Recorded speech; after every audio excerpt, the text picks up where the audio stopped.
Hello everyone, welcome to History and Culture. Here, we would like to introduce a figure in Chinese history who was extremely important yet often misunderstood or overlooked, the true last empress and last empress dowager of the Qing Empire, Empress Dowager Longyu. Her story is full of twists and helpless moments. But it also reveals the resilience and choices of a woman caught under the crushing wheels of history. According to historical records, Longyu held a rather unique status. She was the empress of Emperor Guangxu of the Qing Dynasty and later became the Empress Dowager of Puyi. The last emperor of China, also known as Emperor Qianlong. Many people may assume that the last empress of the Qing Dynasty was Puyi's wife, Wanrong of the Goguryeo clan. But that's not actually the case. By the time Wanrong married Puyi, he had already abdicated, and the Republic of China had been established for several years. So, strictly speaking, the last empress of China's feudal dynasties was Longyu, the principal consort of Emperor Guangxu. She was not only the last empress of the Qing dynasty, but at the critical moment of the dynasty's collapse. She also acted as Empress Dowager on behalf of the young Puyi and officially announced his abdication, marking the end of Qing rule. When it comes to the fall of the Qing dynasty, many people tend to think of Empress Dowager Cixi and believe that the empire collapsed under her rule. However, the Wuchang uprising, which led to the dynasty's final downfall, occurred 3 years after Cixi's death. The person who truly held power at that time, and who announced Puyi's abdication, thus ending 268 years of Qing rule, was Empress Dowager Longyu. Some historians have commented that Empress Dowager Longyu stood firm against the pro-war faction and chose to peacefully transfer power, thus avoiding further conflict and bloodshed. Because of this, many people called her a female Yao or Shun, referring to the wise and benevolent rulers of ancient China, in recognition of her significant contributions to the country and its people. Unfortunately, Empress Dowager Longyu is not widely remembered today. Many people's impressions of her might come only from a few surviving photos, and to be honest, those pictures didn't capture her in a flattering way. That's a bit of a shame, considering how important her role was in history. So here, we'd like to take the time to really tell her story, to explore the real life of China's last empress and see what Empress Dowager Longyu went through during those turbulent times. According to historical records, Longyu was born on February 3, 1868. Her family name was Yongle, the same Manchu clan as Empress Dowager Cixi. At that time, women's names were often not officially recorded in historical documents, so her original personal name is somewhat unclear. However, according to Yongle Zhenjiang, a direct descendant of Empress Dowager Cixi, in one of his books, Longyu was called Shizi as a child. After the fall of the Qing dynasty, many members of the Yongle clan adopted Han Chinese surnames, and Zhenjiang is one such example. Folk tradition says that Longyu's name was Jingfen, with an elder sister named Jingrong and a younger sister named Jingfang. Although the accuracy of these names cannot be fully confirmed, since most people know her as Yongle Jingfen, we'll use that name here for convenience. A quick side note, Manchu naming customs are quite different from those of the Han Chinese. In modern historical dramas, it's common to read Manchu names as full names, like Yongle Jingfen, but in fact, Manchus usually went by their given names only, such as Jingfen. The family name would be used only in formal situations, such as in official appointments or ancestral rites. For example, Jingfen of the Yongle clan. Here's another example. The famous Qing official Hushan was actually named Shanbao and belonged to the Niuhuru clan. But people usually just called him Hushan. This practice was common even in court documents. Another case is the Qianlong emperor's favored official Ji Xiaolan. His courtesy name was Xiaolan, and his literary pseudonym was Shiyun. But people simply referred to him as Xiaolan. With that background in mind, it becomes easier to understand Longyu's story. Longyu's family originally belonged to the Manchu-bordered Blue Banner, one of the 8 banners in the Qing dynasty, considered a relatively ordinary class, not particularly prestigious. The 8 banners were both military and social institutions of the Qing, divided into the upper 3 banners and the lower 5 banners, with the bordered blue banner falling among the lower 5, and thus holding a lower status. However, her family produced a powerful figure, which drastically elevated their status. They rose to belong to the Manchu-bordered yellow banner, the highest among the 8 banners. This banner had no princely leaders, it was directly commanded by the emperor. Its soldiers served as the emperor's personal guard, and members of the imperial bodyguard were selected from the upper 3 banners. Eventually, a bordered yellow banner division was also established among the Mongol and Han 8 banners. By the late Qing period, it governed 84 full and 2.5 split battalions, with about 26,000 soldiers and a total population of 130,000, including men, women, and children. Many members of the Qing royal family were from the bordered yellow banner. For example, Emperor Kangxi's Empress Xiaozhao Ren and consort Wenxi, and Emperor Qianlong's beloved Empress Xiaoxian Chun. A number of high-ranking court officials also came from this banner. Even the renowned Qing statesman Hushan was a bordered yellow banner man. The prominent figure from Longyu's family was Empress Dowager Cixi. Longyu's father, Yahenara Guixiang, was Cixi's younger brother, which made Cixi Longyu's aunt. This familial connection had a tremendous impact on Longyu's entire life. It could be said that without Cixi, Longyu might have remained a regular banner girl, living a quiet and ordinary life. But because of Cixi, she was drawn into the complex maelstrom of the imperial court and political affairs. As for Longyu's childhood, there is little historical documentation. She was born just a few years after the death of Emperor Tongzhi. At that time, Empress Dowagers Cixi and Xian had just begun their regency behind the curtain, meaning they were ruling on behalf of the emperor, although Cixi was the emperor's biological mother. According to the Qing principle of legitimacy over birthright, Empress Dowager Xian, the empress consort of the previous emperor, was the true head of the imperial harem. So in those early years, Cixi's power was still quite limited. Longyu likely came from a relatively modest background in her early years. Her father, Guixiang, didn't receive a notable official position until Longyu was 6 years old, when he became a bodyguard of the vanguard, essentially a member of the emperor's personal guard. The position was mid to upper level, respectable but not particularly high-ranking. From this, we can infer that Longyu's early life was likely similar to that of other common banner girls. She probably did not receive any formal education. At the time, banner women were generally taught needlework, etiquette, and perhaps learned to recognize a few Chinese characters. But literacy and the ability to write were rare. Longyu's mother was a concubine of Guixiang's household, and her surname was Aizenjoro, the imperial clan of the Qing Dynasty. Aside from Longyu, she had an elder sister named Jingrong, a younger sister named Jingfang, and 2 younger brothers named Deheng and Deki.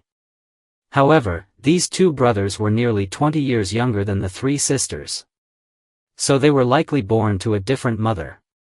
Speaking of Longyu's father, Guixiang, although his official rank wasn't particularly high, he could be considered a super father-in-law in the late Qing dynasty. He had only 3 daughters, but all 3 married prominent figures of the time.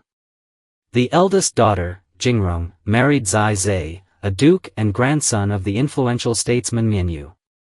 The youngest daughter, Jingfang, married Aizenjoro Nelihi, the Prince Shunsheng with the hereditary Iron Cap title. And the second daughter, Jingfen, married Emperor Guangxu himself. In any other dynasty, Guixiang might have been hailed as the most powerful father-in-law in history. Unfortunately, the late Qing era was too chaotic for such a title to carry much meaning.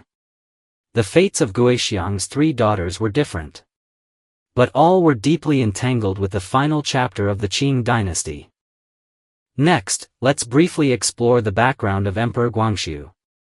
as his marriage to Longyu is central to this story. On January 12, 1875, Emperor Tongzhi died at the young age of 20. He left no heir and did not appoint a successor. Under the influence of Empress Dowager Cixi, the ministers agreed to install Zetian, the future Guangxu emperor, a 3-year-old grandson of the Daoguang emperor, as the new emperor. Since Guangxu was so young, Cixi and Xian once again ruled from behind the curtain. Cixi chose Guangxu not only because he was a child and easy for her to control, but also because his mother was her biological younger sister. This familial tie helped Empress Dowager Cixi gradually consolidate her power. In the 7th year of Guangxu's reign, 1881, Empress Dowager Xian suddenly died in the Zhongshui Palace at the age of 45. She was buried at Dingdongling in Puxiang Valley. From that point on, Cixi became the true supreme ruler of the Qing Dynasty, and she held power over the late Qing government for 47 years. By 1886, Guangxu was 15 years old, and Cixi finally began arranging his marriage. At the time, marrying at 15 was already considered late for a Qing emperor. The 3 previous emperors who ascended the throne as children, Xuanzhi, 14, Kangxi, 12, and Tongzhi, 18, had all married younger than Guangxu. This delay was not accidental. Qing law required a regent to step down once the emperor was married. To extend her grip on power, Cixi deliberately postponed Guangxu's marriage. But Guangxu wasn't the only one waiting. Someone else was even more anxious, 18-year-old Longyu. Ordinary Manchu girls typically married at 15 or 16. And noble girls often married even earlier. At nearly 19, Longyu was becoming what people called an old maid. Why wasn't she married yet? The reason was, of course, Empress Dowager Cixi's plan. Cixi had long set her sights on her niece, Jingfen, as a future empress. In 1888, a special round of imperial bride selection reached its final stage. Under Cixi's subtle pressure, Emperor Guangxu reluctantly handed the symbolic Jade Rui scepter, representing the empress title, to Longyu. At the same time, he chose the Tatara sisters, who would become consorts Jin and Zhen, as his concubines. These 3 women were Guangxu's only wives in his lifetime. In the first lunar month of 1889, 15-year-old Guangxu and 22-year-old Longyu were married in the Forbidden City. The wedding, orchestrated by Cixi, was said to be the most extravagant in Qing Dynasty history. The entire Forbidden City was decorated with lanterns and festive banners. The ceremonies were elaborate, and celebrations extended from the palace to the streets. However, there was an unexpected incident. 40 days before the wedding, the Gate of Supreme Harmony, through which the Empress's bridal sedan had to pass, burned down. Due to the time pressure, craftsmen hastily built a temporary gate using bamboo and paper. At the time, this was seen as a bad omen, casting a shadow over what should have been a joyous occasion. Although Longyu officially became empress, her marriage was far from happy. She and Guangxu were cousins and had met a few times as children, and their relationship back then was fairly friendly. When Longyu's mother brought her into the palace, the two even had brief moments as childhood playmates. But Guangxu regarded Longyu as an older sister, and there was no romantic affection between them. What's more, Guangxu had a strained relationship with Cixi, and believed Longyu had been forced on him by Cixi as a kind of political spy. Naturally, he kept his distance. According to popular accounts, the two never consummated their marriage, and Longyu's bedchamber was practically treated like a cold palace. Aside from ceremonial obligations, such as appearing together for important festivals or rituals, they hardly ever saw each other in private. Emperor Guangxu much preferred the clever and lively consort Zhen, and was extremely cold and distant toward Empress Longyu. In fact, Longyu's situation was even more awkward than the emperor's. Empress Dowager Cixi chose her to be empress because she believed Longyu was gentle, steady, and suitable to assist the emperor. Compared to her elder sister Jingrong and younger sister Jingfang, who were more delicate and spoiled, Longyu was more low-key and capable. But after entering the palace, Longyu disappointed Cixi. At first, Cixi had hoped she would become a strong political woman like herself, continuing the Yehenera clan's legacy of power and influence. But Longyu lacked both the talent and the ambition for such a role. Caught between the pressures of both Cixi and Guangxu, she became increasingly cautious and timid, to the point that her originally capable personality turned clumsy. She not only failed to win her husband's love, but even fell out of favor with Cixi, who even considered deposing her several times. Meanwhile, the clever and charismatic consort Jin stood out even more in contrast. While Longyu, with her quiet and kind nature, faded into the background and never caused trouble. The wife of American missionary Dr. Harlan, who once served as a court physician in the Qing palace, wrote in her memoir that Empress Longyu was very kind and never put on airs. Always worried about bothering others and often quietly stepped aside. Such a personality did not suit the scheming and cutthroat world of the imperial court. But it also helped her avoid many disputes and scandals. In the memoirs of Xian Xiuming, a eunuch from the late Qing court, it's mentioned that Longyu often struggled with her personal expenses. She would ask eunuchs to pawn her own belongings to raise money. At the end of the Qing Dynasty, the national treasury was nearly empty, and the royal lifestyle was far from luxurious. As Empress, Longyu had to manage many attendants, but her expenses often exceeded her allowance. Unlike consort Zhen, who sought rewards from Cixi or Guangxu, or made money by selling official positions, Longyu never asked for favors, nor did she engage in such schemes. It's said that when Prince Chun, Guangxu's father, passed away, Longyu couldn't even afford to reward the servants who helped and was forced to stay away from the mourning ceremonies. Moreover, in some modern historical TV dramas, Longyu is portrayed as spying for Cixi or tearfully complaining about losing favor. But these depictions are completely inconsistent with her real character. Guangxu had no affection for her and barely communicated with her. So how could she possibly know any of his secret plans? As for complaining to Cixi, that was even more impossible. After falling out of favor with Cixi, Longyu wouldn't have dared to speak up, let alone complain. One rumor tells that when consort Zhen was scolded by Cixi for selling positions and talked back, she was harshly punished. And Longyu was so frightened by the scene that she fainted on the spot. This shows just how timid and cautious she really was, someone who would never stir up trouble. That said, Longyu wasn't without intelligence. She spent much time in the palace reading. She read not only Chinese classics and history books, but also translated Chinese versions of Western works, gaining some understanding of foreign history and political systems. This likely had a profound influence on her later decisions. After learning about Western political structures, she developed a deeper awareness of the Qing dynasty's corruption, and came to better understand the necessity of reform. At the age of 22, Longyu entered the imperial palace and lived a life as empress in name only.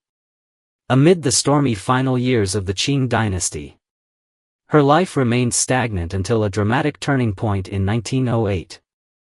On November 14 and 15 of that year, both Emperor Guangxu and Empress Dowager Cixi died within 2 days of each other. According to Cixi's final decree, Pui, the 2-year-old son of Prince Chun, Zaifeng, and younger brother of Guangxu, was chosen to succeed the throne, becoming the 12th emperor of the Qing dynasty, known as Emperor Qianlong. Longyu was then granted the title of Empress Dowager, officially becoming Empress Dowager Longyu. That year, she had just turned 40. From a quiet, nearly invisible figure in the court, she suddenly became the de facto highest authority of the Qing Empire, ruling from behind the curtain alongside Prince Regent Zaifeng. However, Longyu had no interest in politics, nor the ability or desire to seize power. With the Qing court in utter disarray, real power quickly fell into Zai Feng's hands. While Longyu withdrew from politics and focused on raising and caring for Pui. In his memoirs, Pui later recalled that Longyu placed great emphasis on his education and etiquette. She required him to greet her every day in her quarters and recite the 4 books and 5 classics. Even after the fall of the Qing Dynasty, she maintained these routines, perhaps hoping to cultivate a future heir of the Qing throne, and to do what little she could for a dynasty on the verge of collapse. But by then, the Qing's downfall was already unstoppable. After Cixi's death, Zai Feng proved incapable of managing the crisis. On October 10, 1911, the Wuchang Uprising broke out, and provinces began declaring independence one after another. Zai Feng's rival, Yuan Shikai, seized the opportunity to rise to power. He first forced Zai Feng to resign as regent, then convinced Empress Dowager Longyu to appoint him prime minister of the cabinet, so he could negotiate with the revolutionaries. But Yuan Shikai was deeply ambitious, and cared more about his own political future than the fate of the Qing dynasty. Soon, the Nanjing Provisional Government offered a proposal. If Yuan Shikai could facilitate a peaceful abdication of the Qing emperor, Sun Yat-sen would step aside and let Yuan become the provisional president. With this assurance, Yuan began to half-persuade, half-threaten Longyu, telling her that abdication would ensure the safety of the imperial family. But resistance could lead to the annihilation of the entire clan. Longyu then convened the imperial family and senior officials for discussion. The pro-war faction strongly opposed abdication, believing it to be an unbearable national humiliation. But Longyu, in tears, said, "This is not only a matter concerning our royal family, but one that affects the safety of all the people under heaven." Ultimately, she decided to support the abdication of the emperor. On February 12, 1912, Longyu issued the imperial edict of abdication in the name of Emperor Pui, thus ending the 268-year rule of the Qing dynasty, which had begun in 1644 with Emperor Xuanzhi's conquest of China. This also marked the end of over 2,000 years of imperial rule in China. After the abdication, the Republican government agreed to provide the imperial family with an annual stipend of 4 million taels of silver, and allowed them to continue living in the Forbidden City. But for Longyu, having personally ended the reign of the Qing dynasty was an enormous emotional blow. According to Pui's memoirs, every time he went to greet her, he would find Empress Dowager Longyu weeping. She fell into a state of deep sorrow and depression. On February 22, 1913, less than a year after the abdication, she passed away at the age of only 46. To the Qing court, Empress Dowager Longyu may have been remembered as the one who surrendered the empire. But to the Republic of China, her decision for a peaceful transition of power helped avoid a larger disaster, earning her widespread praise and the honorific title of a female Yaowen Shun, referencing ancient sage kings. The Republican government held a state funeral for her with the highest Qing-era protocols, and she was eventually buried alongside Emperor Guangxu at the Western Qing tombs in Hebei. It's worth noting that, according to some historians, there is a popular legend that dates back 300 years, claiming that when the Yehenara tribe was destroyed by Nurhasai, a curse was uttered. Even if only one woman remains, the Yehenara will destroy the Qing. Some believe this referred to Empress Dowager Cixi. Others say it pointed to Empress Dowager Longyu. Regardless of its truth, this legend seems to reflect the complex and symbolic role Longyu played in Chinese history. This is the History and Culture channel. Liking and subscribing are the greatest help and support to us. Thank you everyone and see you in the next time.